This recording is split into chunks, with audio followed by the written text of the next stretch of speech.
لِيَقْطَعَ طَرَفًا مِّنَ الَّذِينَ كَفَرُوا أَوْ يَكْبِتَهُمْ فَيَنقَلِبُوا خَائِبِينَ۔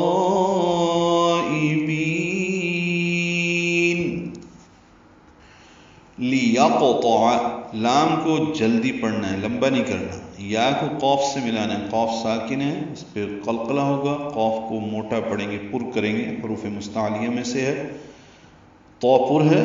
یہ بھی حروف مستعلیہ میں سے ہے، اور اس کی صفت اطباق کی ہے، زبان کا اکثر حصہ اوپر تالو سے ملصق ہو جاتا ہے، عین وسط حلق سے ادا ہوگا، جلدی پڑھیں گے، پھر تو ہے، لیقطع طرف، ایک جیسے پڑھیں گے، تو را پر ہے، تنوین کے بعد میم آنے کی وجہ سے فم میں ادغام ناقص ہے، غنہ ہوگا، طرفا من الذین، نون کو الذین کے لام سے ملا دیں گے، دال نرمی سے پڑھیں گے اور 2 حرکات لمبا کریں گے، کفرو، اس میں را پر پڑھیں گے، رو واو مدہ ہے اور اس کے بعد حمزہ آنے کی وجہ سے مد منفصل ہے، کفرو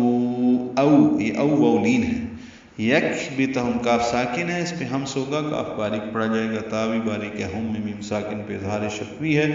فینقلبو، نون ساکن کے بعد قوف آنے کی وجہ سے اخفا ہے، قوف پر ہے، لام باریک ہے، بو واو مدہ ہے، 2 حرکات لمبا کریں گے، خائبین